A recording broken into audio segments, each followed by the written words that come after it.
नमस्कार दोस्तों, स्वागत है आप सभी का आपके अपने YouTube चैनल प्रतियोगिता क्लासेस में। हम लोग साइंस रिवीजन कर रहे थे, जिसमें हम लोग बायो सीरीज़ शुरू किए थे, जिसमें हम लोग संघ के बारे में पढ़ रहे थे। तो इसमें हम लोग 3-4 पार्ट अपलोड कर दिए हैं। आज 5वां पार्ट पढ़ने जा रहे हैं। ये 5वां संघ है स्केलहेलमनथीज़। ठीक, स्केलहेलमनथीज़। इसके पहले वाले पार्ट को आप अच्छे से देख लीजिए, क्योंकि ये जो जीव हैं ये भी लगभग उसी से रिलेटेड है ना, सेम लगभग कुछ मिलते जुलते हैं।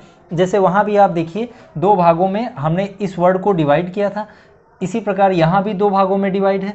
तो देखो पहला लिखा हुआ है स्कस। स्कस का मतलब होता है गोल। फिर अगला लिखा हुआ है हेलमेंथ। हेलमेंथ का मतलब कृमि, यही वहाँ भी बताया था, कृमि या कीड़ा आप कह लीजिए ना, वार्म कहा जाता है इनको इंग्लिश में। तो देखो जो गोल कृमि होंगे उनको हम कहते हैं राउंड वार्म, और जो हुक के आकार की संरचना या इनका जो बनावट होगा, अभी फोटो आपको आगे दिखाया जाएगा, वो इस प्रकार की संरचना, तो इनको हुक कहते हैं। तो हुक के समान यानी हुक वार्म या फिर गोल वार्म यानी राउंड वार्म भी कहा जाता है। फिर आइए देखते हैं, इसमें कुछ फैक्ट होते हैं महत्वपूर्ण, उनको देख लेते हैं। अब फैक्ट कौन से महत्वपूर्ण हैं, जैसे देखिए पहला, इनका जो शरीर है वो लंबा बेलनाकार धागे नुमा व दोनों सिरों से नुकीला होता है। देखो ये बनाने का प्रयास किया था, और आप इनके सारे फोटो देख लीजिए, इन सभी जीवों को आप अच्छे से देख लीजिए, आपको दिखाया जा रहा है। अब ध्यान दीजिए, देखिए तो इनका जो शरीर होता है वो लंबा बेलनाकार धागेनुमा व दोनों शरीर से नुकीला होता है, और ये त्रिस्तरीय द्विपार्श्व सममित प्राणी होते हैं। जो पिछला वीडियो आपने देखा था उसमें हमने आपको बताया था कि अगर उनको बीच से मतलब इस प्रकार से डिवाइड किया जाए तो हमने बताया था सममित यानी समान 2 भाग में संरचना प्राप्त होगी।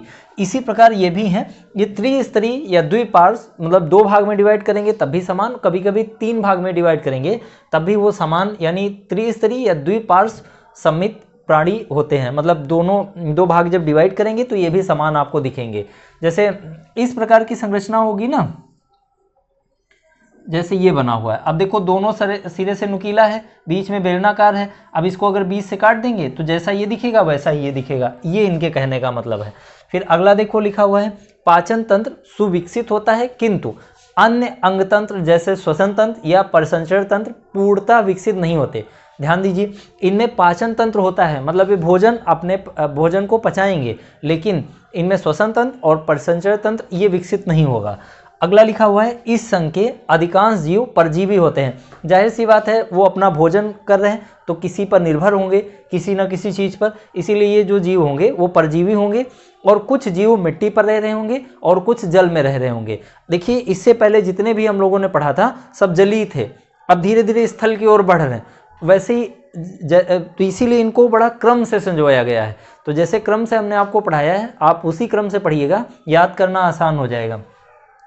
अगला लिखा हुआ है यह मनुष्य में रोग उत्पन्न करते हैं। जैसे फाइलेरिया बीमारी जो है वो राउंड वार्म के कारण ही होती है, गोल कृमि के कारण ही होती है। फाइलेरिया आपको मालूम होगा, पैर सूज जाता है। आगे देखते हैं, अब इनके उदाहरण कुछ देख लीजिए, जैसे स्केरिस ना और फाइलेरियम कृमि, यही है जो फाइलेरिया क्रिएट करता है, फाइलेरियल कृमि।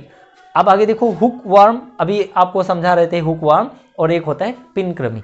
तो इस प्रकार से इनके उदाहरण भी आप देख लीजिए, और सारे फैक्ट हमें उम्मीद है आपको बहुत अच्छे से समझ में आया होगा।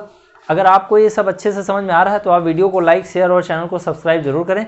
मिलते हैं अगले संघ में, तब तक आप इनको बढ़िया रिवीजन कीजिए।